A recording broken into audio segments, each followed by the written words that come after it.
Good evening, everyone, and welcome to Dharma Breeze, sponsored by the Ekoji Buddhist Temple. I'd like to start with a silent meditation, so if you could please sit in your chair with your back straight, your shoulders relaxed, and your feet flat on the floor.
Please join me in Gasho. Namo Amida Butsu. Namo Amida Butsu. Namo Amida Butsu. Namadats, namadats, namadats.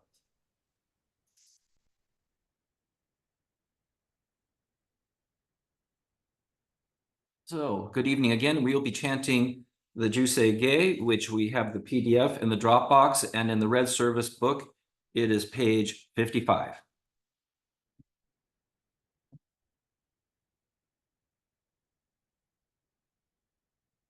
Gagon Josegan Ishimujodo Shigan Fumanzok Sefu Joshogak Gao Muryoko Fui Dai Seishu Fusai Shobingu Seifu Joshogak Gashi Jobundo Myosho Chojipo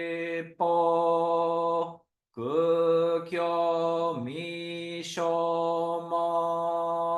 Seifu Joshogak Ryoku Shinshonen Joe Shubongyo Shigumu Jodo Isho Tenninshi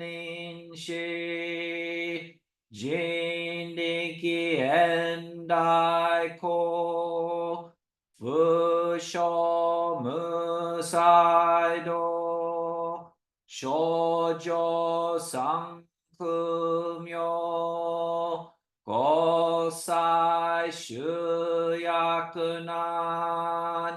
Kaihi Chiegen Meshi Konmoan Eisoku Shoakudo Tsudatsu Zenshumon Koso Jomanzok Iorojipo 日月修十期、天候温不減、一種解放像、公正空読法、上大修十、説法四式、供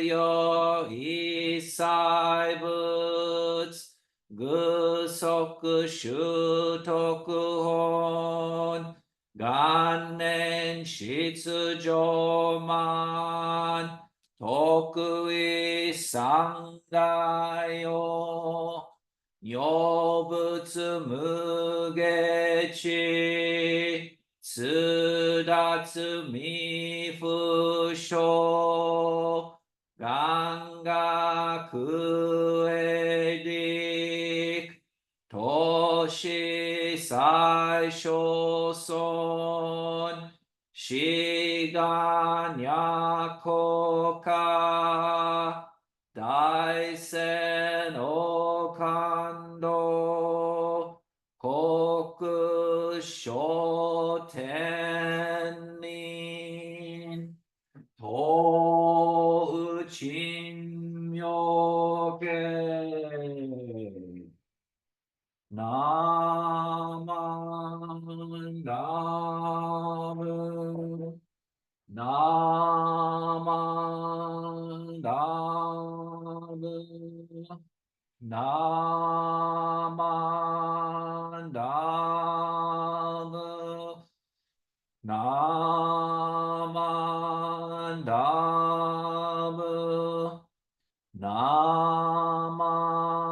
ンダム、ナマンダム、万にしく読、平等正祭、同壺大神、往生あ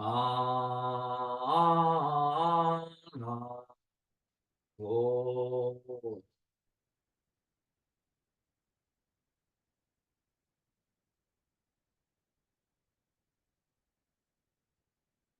Namadots, namadots, namadots, namadots, namadots.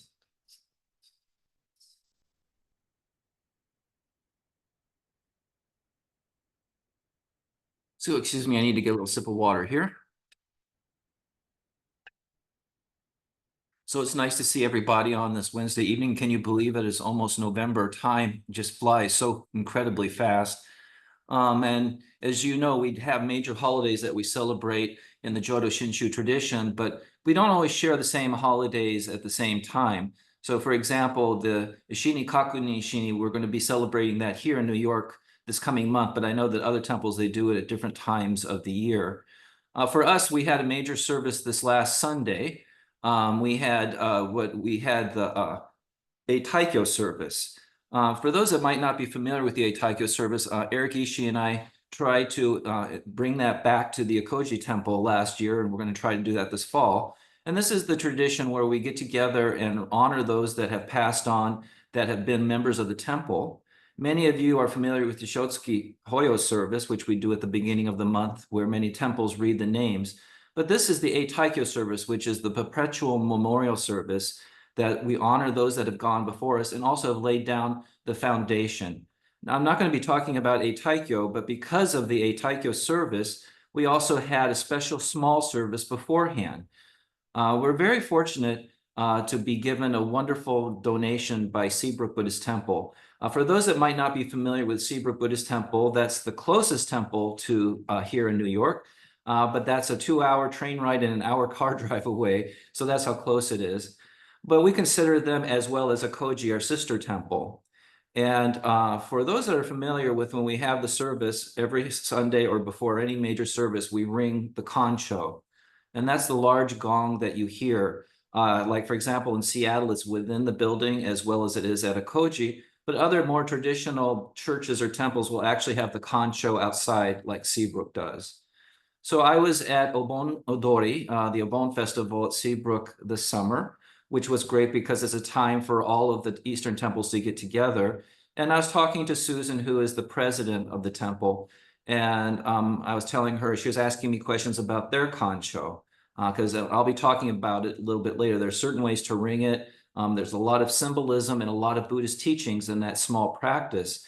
And then I mentioned to her that here in New York, over 20 years ago, the concho, which was hanging in the entranceway. So when you come into the actual temple side of our building, there's an entranceway, and then you go to the right and you go into the hondo.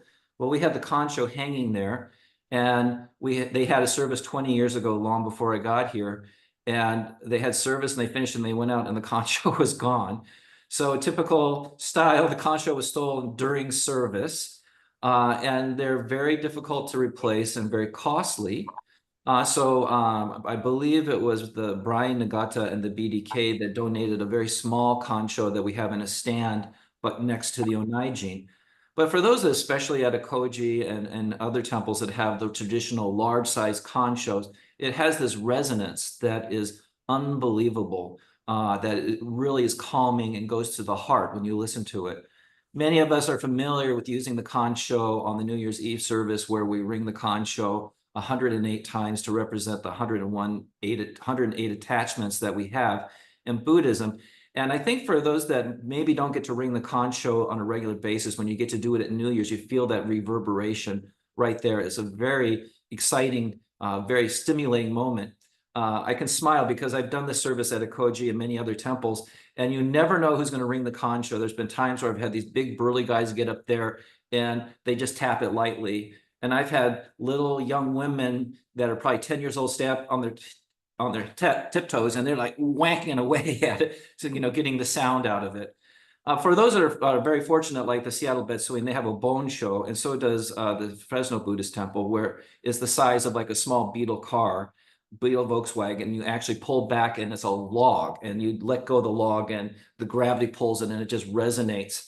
One of my favorite memories of serving the Fresno Temple, which was the original temple was downtown, which unfortunately is near the homeless population now. And we had one person that was homeless, and he had been a jazz musician. So I'd be there in my office working away, and all of a sudden I hear a jazz saxophone being played under the bone show because he liked the reverberation. It was a very interesting experience, and we didn't bother him because that was his expression. But so for the concho, what we decided to do was to do a dedication. And in Buddhist etiquette or Buddhist tradition, when there's something that's brought to the temple, you dedicate it. And so we felt very strongly that this concho that had been given to us from Seabrook be given a proper service. And so we chanted the Sambujo, which we do at many services, as we know that is a way to symbolically welcome the Buddhas to the space. And then we had the concho in the Onaijin, or the altar area, because that symbolizes nirvana or the Pure Land. And so what we're doing is we're dedicating it from the Pure Land. And then we did a processional where we walked down into the gauging, or where everybody sits, did a processional out to where we hung it up. And then we rang it 3 times symbolically for taking refuge in the Buddha, Dharma, and Sangha. And then about 10 minutes later, our regular service started. And for the first time in 20 years, we had this reverberation of the concho going up and down the stairwell, going into the hall. Everybody just gasped. It was so beautiful. So beautiful, in fact, we're thinking about leaving the front door open for the people in the neighborhood to hear that and maybe encourage them to come in. Because we have hundreds of people that walk by every day. And so, like they say, we don't know we're here. So maybe if we ring the concho, they'll know that we're here. But getting back to the services, I did a Hyobyakumono, which is a reading that you do to before special service. And I would just like to read this. You don't need to go into Gasho, but this is what I said, because it'll give you a feeling of the importance of the concho. So I said, today we dedicate this concho or gong to its new home, the New York Buddhist Church. This is a generous donation from our sister temple, Seabrook. It has been in storage for many years, and upon hearing that our concho had been stolen over a decade ago, they donated to our Sangha unselfishly. The kancho is rung before every service. This is a signal for people to stop talking and to calm their minds. This allows one to hear the Dharma, to engage with the teachings, and to share our voices with our fellow Sangha members in chanting and singing. May this kancho start services for many years to come, always reminding us the call of the Buddha, Dharma, and Sangha. So that is what I said to dedicate this bell, and it was a very special experience. And so preparing this talk tonight, I looked up some information. And so kancho, the two kanji or the two Chinese characters for it, it means summoning bell. Because there's other types of bells in Buddhism and other types of bells and other types of Japanese cultural contexts that have a different meaning. But this kancho means a summoning bell. And for those people that are interested in history, is that when you look at movies, kancho has been used throughout the centuries in Japan before mass communication.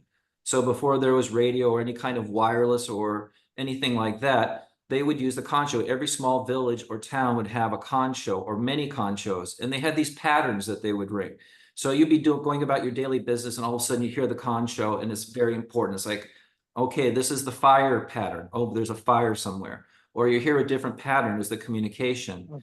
And this tradition came to us as well, is that there is a definite pattern for us calling service. I've had the great joy, actually, believe it or not, normally in Japan, even to this day, the kancho is outside, and it's not people sitting in the hondo waiting for service to start. They'll start ringing the kancho, and people will put what they're doing down and then come to temple. It's this beautiful feeling of that the Dharma and the Sangha and the Dharma being part of their everyday life. And believe it or not, we have at least one temple in the Buddhist churches of America that still has this practice.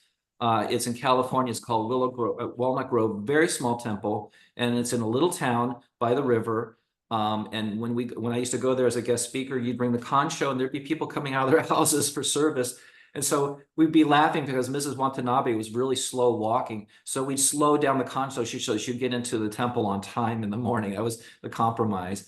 But getting back to the idea, so one of the things I'd like you to think about next time that you participate in service, whether it's virtually or in person, is just to listen to the kancho.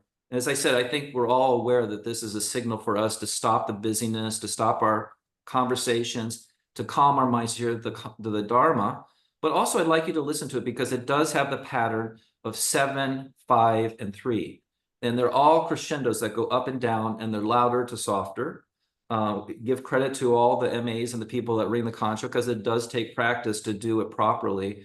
And the idea is that what it does is it starts off soft and it gets louder, louder, louder, and then crescendos, and then it goes down 7, 5, and then the last 3. And then in some temples, when they do the last one, that is when the person, the chosho that's in charge, will ring the gong in the onaijin. We don't do that at Ekoji, but some temples do that. And that's kind of a handoff to start the service. It does take a lot of practice. I was teaching MAs in Central California, and I went to a different temple. And so we're practicing the Shoshin gate. So I said, I'd like you to practice the kancho. So I'm sitting there, and they start ringing the kancho, and it was off. I was like, oh my, it was totally disconnected. And I said, what are you doing? And they said, we're following the sign. And so in the back, there's a cheat sheet, usually in every temple, how to ring it. But the previous minister was Japanese. And so people that know Japanese, when you write it, traditional English is, left to right. But in traditional Japanese, it's right to left. So the Japanese minister had written it down, and they were doing it completely backwards. So I thought it was a very interesting point. And I'm like, okay, now it makes sense. And they're like, it did sound odd, didn't it? Yeah. But getting back to this idea that there are these major teachings incorporated into the ringing of the kancho, and I would just like to go over those very briefly. Okay, here. We're technical difficulties. There we go.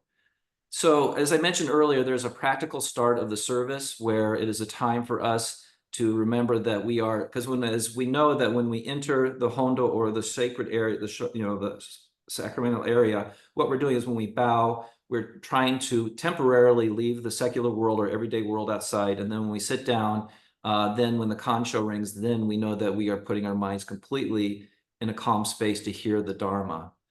Now, again, this is the concentration and meditation. And a lot of times when you read the Pure Land Sutras, they talk about, read the Eightfold Path as proper meditation, proper concentration. So many times they talk about in Shin Buddhism, this is the perfect example of that, is that it's a time for us to calm our minds. One of the things that I've heard over the years that the Japanese ministers will say is that they'll talk about the voice of Amida. For our English, perhaps American ears, hearing the voice of Amida maybe sounds a little bit literal, but in their presentation, they discuss it as a feeling. So I've heard many times some ministers, and I've had very personal talks with them, and they'll say, when you hear the siren of an ambulance, that is the cry of Amida, meaning that when our everyday life, we hear these sounds, and what it's doing is reminding us of the Buddha and of the teachings. So I think, hearing the sound of a siren does, even to this day, when I hear it, that's what I think about what I heard in Seattle all these years ago from a Japanese minister. That's the cry of Amida saying that the presence, the Dharma is always with us and surrounding us. Also, so when we hear the Kancho, it is a gentle way of reminding us of the sound of the Buddha, the sound of the Dharma. And one of the important ones is that at the end of the Kancho, the reason that I don't hit the gong is because I love the resonance from the Kancho. And what it is that idea of the sound gently fading is the sound of reminding us of impermanence. The idea is that we hear that beautiful sound, but it slowly trails off. And that's the beauty of all of the implements that we have in the altar, all the gongs, all of the sounds are perfectly matched to the 5 classic sounds of Chinese, the perfect sounds of nature. And so even the Kancho, when they're doing that, we're just hearing that reverberation and realizing the impermanence of it all. So the last thing I like to bring up with this subject is that I came up with the idea in my mind is that there is space between thoughts, that when we hear the Kancho or when we hear the silence, is a space between our active calculating mind. And for those that have studied music or appreciate music, we are aware that silence is as important as the music itself. If there was all sound, then there would be no silence. I'm sorry, is somebody's mic on? So the idea is that there has to be silence for us to appreciate and actuate the sounds. I hope I don't offend anybody, but one of my issues with bagpipes is that the diaphragm is always making sound, no matter if they're pushing the keys or not. And so to me, it's a difficult instrument to listen to. And I think because there is no silence in that. I know that I've used my celebrity wedding story more than once here, but it's relevant to tonight's talk. For those that didn't know, I had the great pleasure of doing a personal wedding for Bernadette Peters here in New York a few months ago. And it was very special because it was only her and her future husband. And they were very wonderful people, very dedicated. They talked about the Dharma before the service. They talked about the Dharma after the service. And how they met is that they had both been married before, but this gentleman was her sound man for over 35 years. Professionally, she started out and they said, you need to have a sound person. So he's been with her for 35 years. And so he said they were very much, very excited about being married, very romantic, very much in love. And of course, many of us know her talent. And he says, my talent is, I said something kind of naive. I said, well, there's a lot of technological changes over the years that the sound systems have gone. It must be a challenge for you to keep up with them. And he goes, no, that's not the point. He says, in my view, she's perfection when she performs. My job is to let the silence come through. And he used the example of blowing into a flute. He says, I'm not even the blow, I'm not even the breath into the flute, I'm the silence. And that is my gift to her. And so it resonated with me, this idea of how important the silence is. And then when we talk about the Dharma, the silence is important. So when we talk about the Kancho, we can talk about the resonance, we can talk about the symbolism, how many strokes there are, what we're supposed to do. But also, I think part of it for me, especially being fortunate to be a minister in the altar where you get all the acoustics of everything, including the gong, is that just letting it go. When I'm sitting there at the Onaijin at Ekoji or here in New York, hearing that last gong and just letting my mind clear instead of thinking about the next thing, not thinking about what I'm going to say or what I'm going to chant. I think that one of the greatest things that we can do is thinking about the space between thoughts. So when we have the discussion, I'll be interested to hear your view on what silence is and sound in Buddhism, because we know in many traditions, especially like Tibetan Buddhism, other schools where there's a lot of musical, there's a lot of recitations, chanting, all of these things that generate sound. But then we have traditions like Zen, where silent meditation is the form. So hopefully this will bring up an interesting, lively conversation. Okay. So I'd like to thank you. So if you could please join me in Gasho. Space between thoughts is as important as music itself. Namo Amida Butsu. Namo Amida Butsu. Namo Amida Butsu. Namo Datsu.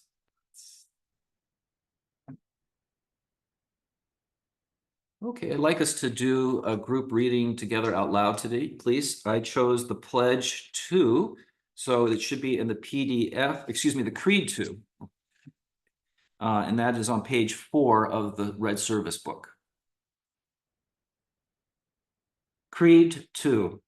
Casting off the self-power mind of the varied practices and disciplines, we entrust ourselves single-mindedly to Amida Tathagata to save us in regard to the one great matter of birth. With one thought moment of entrusting, we know that we are saved and that our birth is settled. After this, we say the name in joy and gratitude, repaying the Buddha's graciousness. We acknowledge gratefully that we are able to hear and understand this teaching because of the benevolence of our master having appeared in this world and of the successors in the transmission, the good teachers whose words were not shallow. Beyond this, we will observe the established rules of conduct throughout our lives. Namo Amida Butsu. Namo Amida Butsu. Namo Amida Butsu.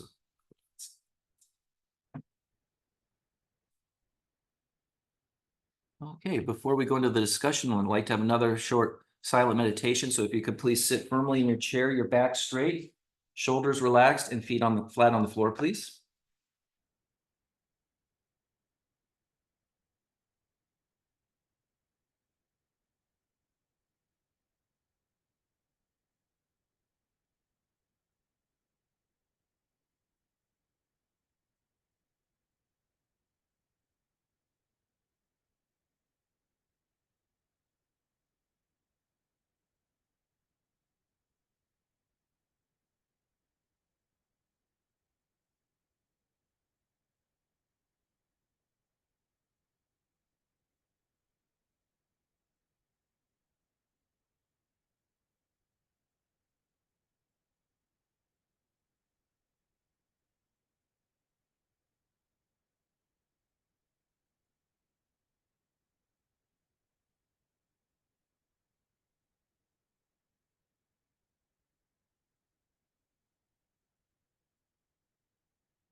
Please join me in Gasho. Namo Amida Butsu. Namo Amida Butsu. Namo Amida Butsu. Namo Datsu, Namo Datsu.